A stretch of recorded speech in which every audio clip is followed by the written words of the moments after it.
ada sosok hitam besar, matanya merah, rambutnya ikal besar. Jumpa lagi di channel Bumi Spiritual. Kali ini gue akan ngebahas tentang film yang sedang viral, yang konon katanya dipercaya bahwa film ini film asli, kisah nyata gitu, yang berjudul KKN di Desa Penari.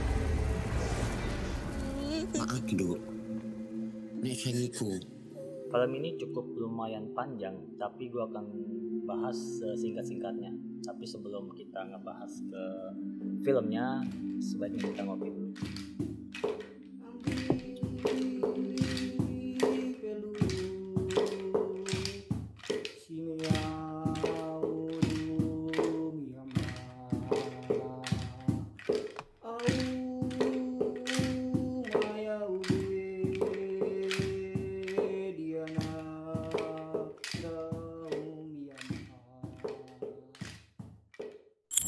Oke, gue cerita sedikit ya.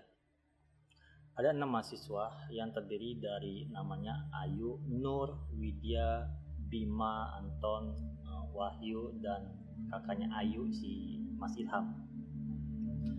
Jadi ke-6 mahasiswa ini mempunyai karakter nih yang unik, cuma satu, si namanya Nur. Nur ini cukup lumayan sensitif dalam hal mistis. Kalau kita tarik dari spiritual, Nur itu mempunyai terah spiritual, khodam. Nah, kalau teman-teman pengen tahu arti terah spiritual, bisa klik linknya di atas. Gue udah pernah ngebahas masalah terah spiritual sama Bang Giung di atas, termasuk juga khodam. Khodam juga gue mau bahas dari tahun lalu, ada linknya di atas, atau lu bisa klik link ada di kolom deskripsi. Oke, kita lanjut ceritanya.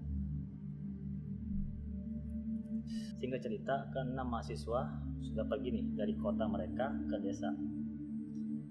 Sesampainya di desa, si Nur yang punya sensitif yang hal luar biasa tentang hal mistis, si Nur melihat sosok sinden yang sedang menari. Namun si sinden tersebut melihat si Nur dengan tatapan ya katakanlah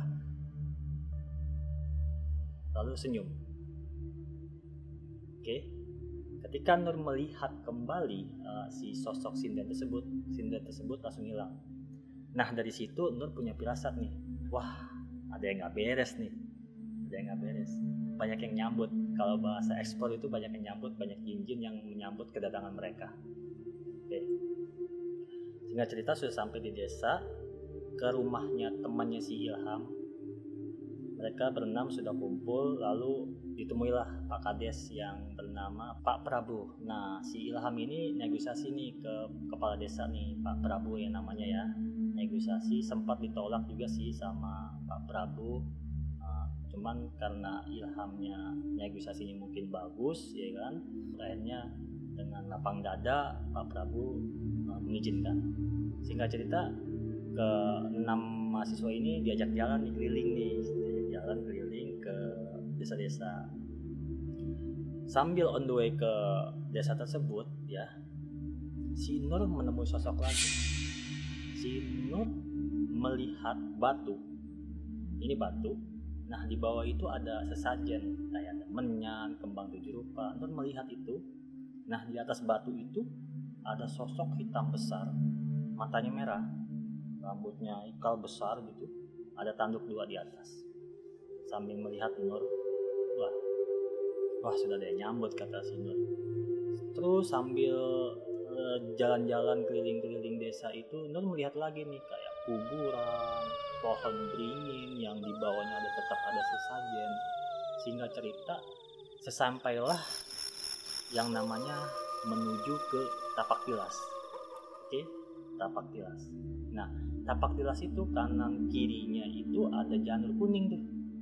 Janur kuning. Nah, di janur kuning itu dililitin oleh kain merah. Nah, si Pak Prabu bilang, disinilah batas kalian tidak boleh melewati. Nah, si Widya bilang tuh ke Pak Prabu, kenapa Pak nggak boleh bla bla? Alasan Pak Prabu, ini kan kesalahannya hutan tapak tilas. Kalau misalkan hilang, susah dicari. Alasannya seperti itu. Sebelumnya gue ngopi dulu.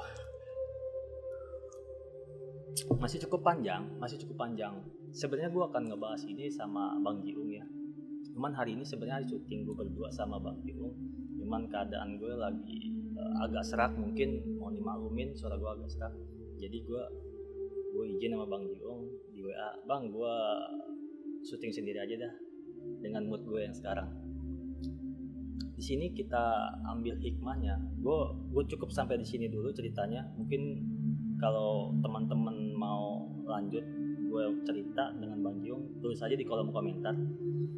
Yang gue ambil dari kesimpulan di sini adalah yang pertama trust spiritual, yang kedua khodam, yang ketiga tapak tilas, yang keempat cinta segitiga, yang kelima ada pesan moral di situ.